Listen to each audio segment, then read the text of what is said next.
Malaysia. A land of warm smiles, fascinating cultures, and stunning nature.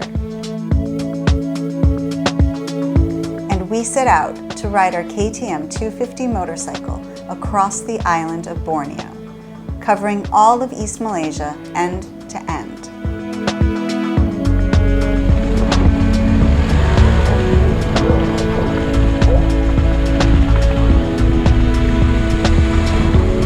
But after many miles of riding, we'd noticed a very prominent industry that was hard to miss in Malaysia: palm oil. Palm oil is used in cosmetics and food products around the world. It's a big business, and lucky for Malaysia, it grows really well here. But it is also plagued by controversy, particularly since so much deforestation of rainforest has been attributed to it. So palm oil is definitely controversial. It is. Back in the States, I've heard of the palm oil industry and how bad it is for the environment. You know. Yes, I heard the same thing. But after coming to Malaysia and actually experiencing what the palm oil industry is like here and talking with people and seeing what it's really all about, that has shaped our opinions quite dramatically of palm oil in general. And spoiler alert, we do not have the answers, and we are not 100% pro and we are not 100% against, but it is a tricky scenario. So as we made our way further and deeper across East Malaysia along the Pan-Borneo Highway, we thought we'd better learn more about this ubiquitous plant before we made any more judgments about it. Hey everyone, nice to have you here. We are Tim and Marissa No Tear. I ride in the front and I'm in the rear. We travel the world and we pack too much gear. Oh, all the places we'll go. Through rain and through sleet and through mud and through snow. Oh, all the things we'll see. We've been to a country or two or three. Oh, all the fun we've had. You have you along would make us real glad. So give us a like and hit subscribe to join us along our epic ride.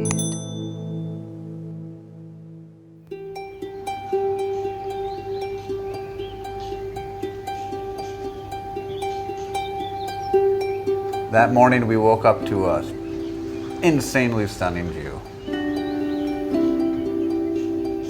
Oh my goodness, Mount Kinabalu in all of its glory right in front of us.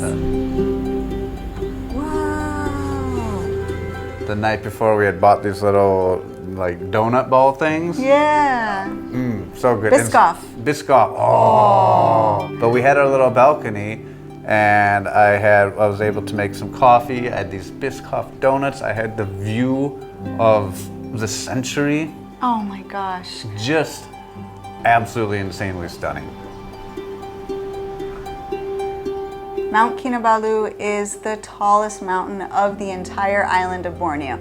Borneo is a huge mountainous island as well. So it is the third largest island on Earth, and this is the tallest mountain on it, and it is massive. So cool just to open up our doors with a fresh, cool morning breeze. Very, very rare in Malaysia. And because we were at high altitude and just see that mountain. Wow. Yeah.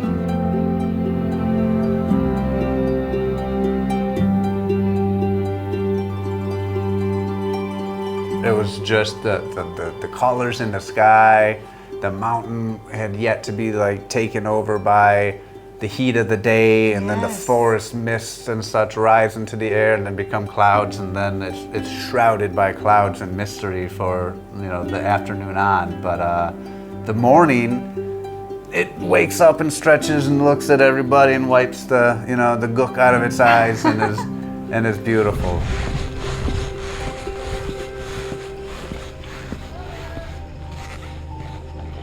The mountain is totally covered in clouds now. It's crazy. You still know it's there though. 1, 2, 3.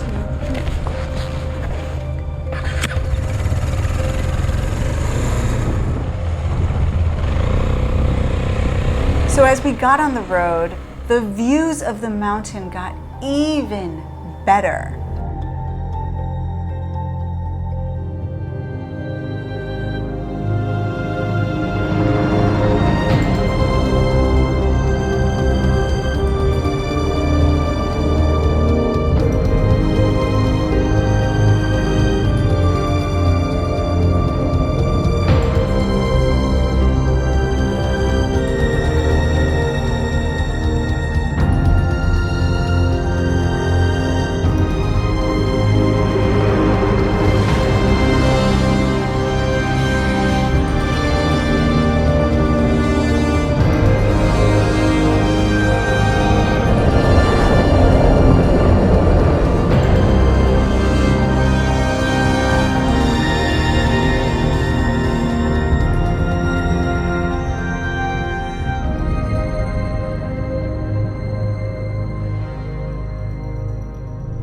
crazy. Now you can't even see. I know, it's so tall though. You know it's there behind the clouds. Yeah. Amazing. Oh Like my it wouldn't goodness. get out of the main view. It was like always beautiful and spectacular. And we were kind of coming around a turn in the mountain that made it just look like this giant spire sticking up out of the ground. Before we had seen it more like a sugarloaf type of mountain where it had a gradual incline and decline. Yeah. But now we were really head on facing it, and Yeah. it was just huge. It was kind of like a rhino's horn from the side profile. Yes. Versus now we were at that front profile of this just peak that was just boop-a-da-boo. Yes, For that lack is the of- perfect description. Boop-a-da-boo. That part in That particular. that is Mount Kinabalu summed up in a couple syllables. And this road was like this scenic view. It should have been called Mount Kinabalu Scenic View Road. Yes. And we were super lucky that the clouds hadn't overtaken the view yet. Yeah. And it wasn't raining on us. Yes.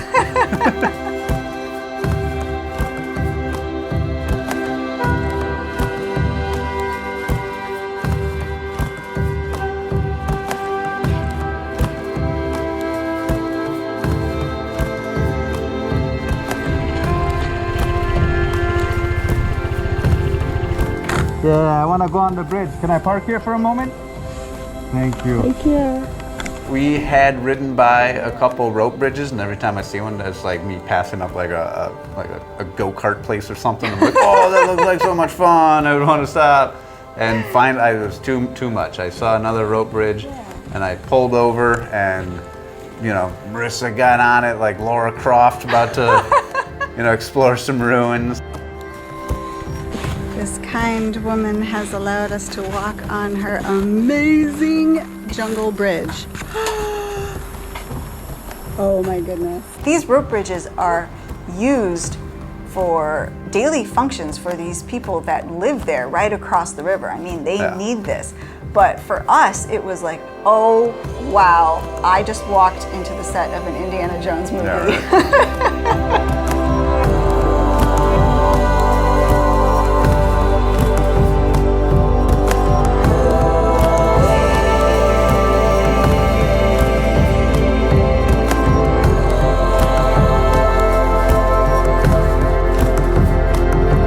They're not the most stable or like There's well no like put together. secondary safety. Like if one side goes, like it's like a dump valve. You're going in the river. I almost tripped with the first step. Whoa. The railings on this are not very high. Whoa. You need a lot of balance. Oh my goodness. If this bridge fails, at least we'll both go down together. Oh my goodness. Wow. Oh no, we won't. Tim's not even following me. It'll just be me who dies, apparently. And also, when you think of the rope bridges from Indiana Jones, all the slats are horizontal, right? You kind of go across it like a ladder. But this one, all the wooden slats were doubled, but long ways. So you really had to walk really narrowly. You couldn't just put your steps wide along the bridge. But still, even with that narrow walk, and the railings were super, super low, the whole thing would just move from side to side, back and forth, and it was very unnerving.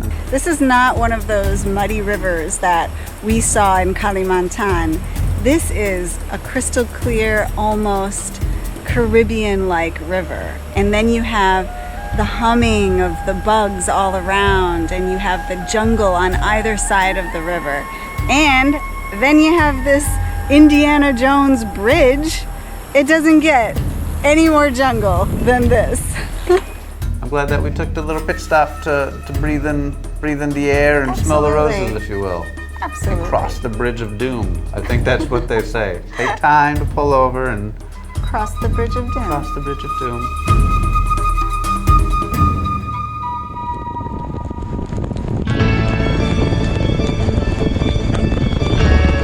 A lot of these pockets of clouds that bring rain will come in and move out. It's kind of like the Taoism of rain clouds. It's one ear and out the other. All you needed to do is wait just a little bit of time, and thankfully for us, that amount of time was one Malaysian meal.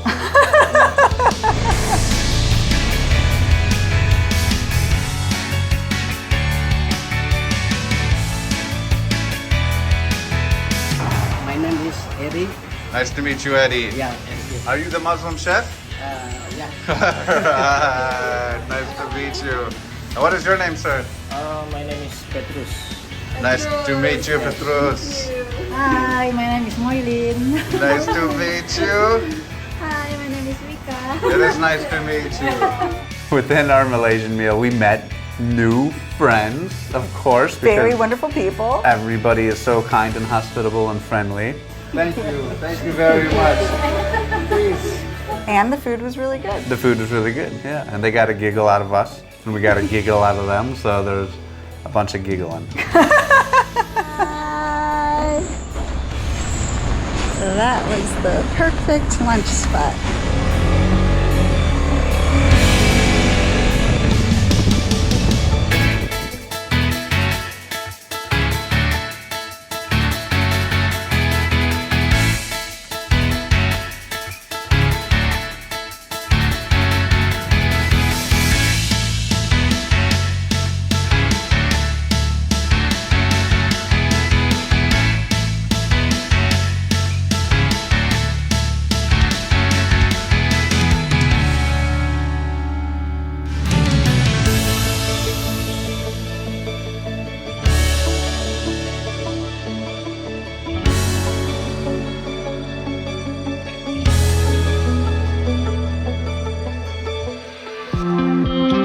See all these little dirt roads that cut into the palm oil plantations, and again, they, you know, every dirt road I look at, just like, I bet that went somewhere cool. It looked cool, it looked beautiful. Yeah. And I wanted to get into the heart of palm oil country. And it's fun going off-road on that little KTM 250. It is. Like, we were rocketing down, bumping, bump, bada, bum. Yeah. Yeah, it was super cool. Go Real McCoy. Yes. But as we were riding down these little dirt roads and absorbing the beauty for what it is, right? Because it has a certain exoticness to it, to us as Americans. It does. It's and, very beautiful. And then there's little rivers, so it was very adventurous to us. But, you know, it did recall back to some of the things that I've heard of regarding palm oil. Palm oil is everywhere, not only in Malaysia and Indonesia, the largest producers of it in the world, but also probably in your kitchen and bathroom. According to gestureZoo.org, which has a really great breakdown of its pros and cons, palm oil is used in foods such as cake, chocolate, biscuits, margarine, and frying oils. It's also in cosmetics like soap, shampoo, and cleaning products. They say up to 50% of average supermarket products have palm oil in it. So there are some pros. Growing palm oil trees is the most efficient use of land producing oil. These trees have twice as much productivity as coconut trees and 30 times as much as corn. That is crazy to me. Yeah, and we come from a land of corn. Yes, we do. We're from Yes. Chicago, Yeah. the Midwest. And we don't think twice about planting corn out there. And that corn isn't really used for eating. That corn is used for animal feed and oils, such as canola oil or ethanol, things like that. And to think that palm oil is 30 times more efficient in its land use than corn, that's remarkable. Prairie land is beautiful in its own right and as a habitat to lots of things as well. But I mean, I think a lot of the negativity comes from the fact that the rainforest is the home of so many species and so many, you know, we're still discovering species like nearly daily within these rainforests. And they suck all of the carbon and make oxygen. Like, they're the lungs of the world, right? Whereas prairie land and, you know, what used to be Chicago. Yeah, we stripped it all. I mean, Yeah. there's very, very, very little prairie left, and we filled it all with corn and soy. Yeah. And so to come and say, well, you shouldn't be having an agricultural industry here Yeah. with palm oil is a bit hypocritical.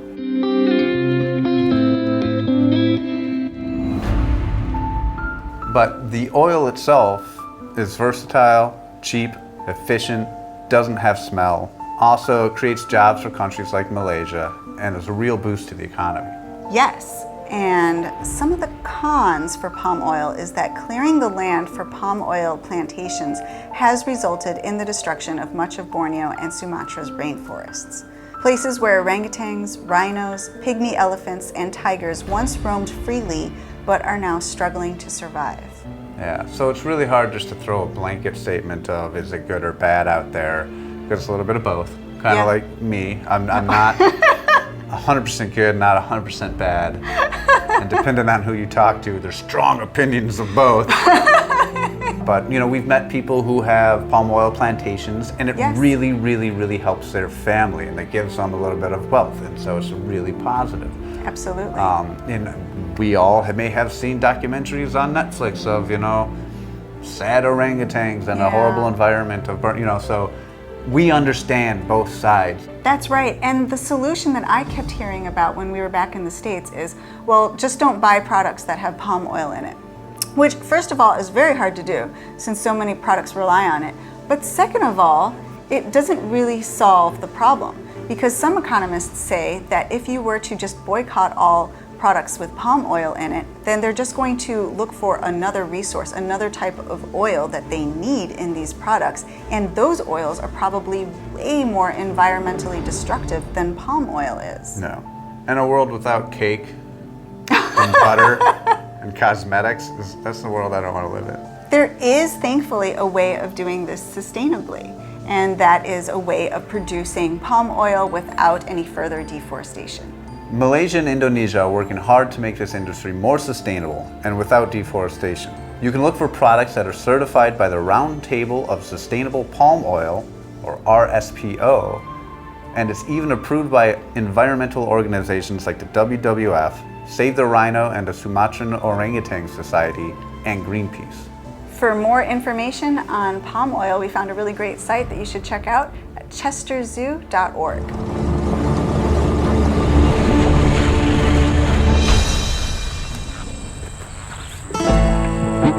And all of this is kind of rolling through our heads as we're enjoying this ride.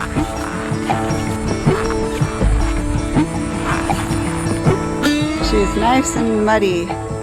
Yay!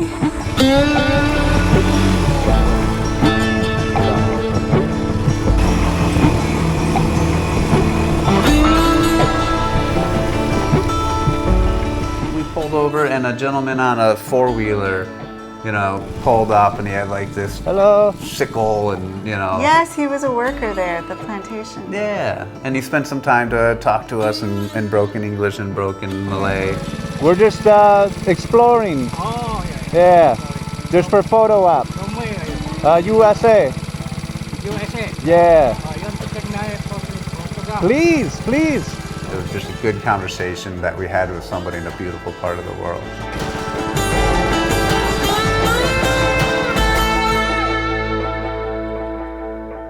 So after our little ride through the palm oil orchard, we headed to the beach.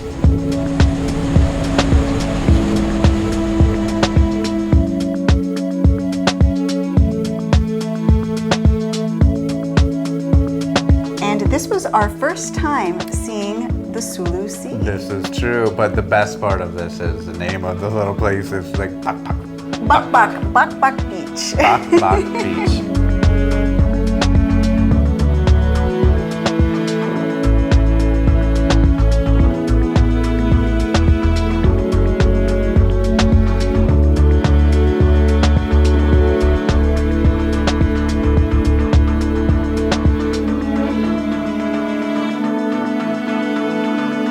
And yeah, we bought 2 kilos of rambutan.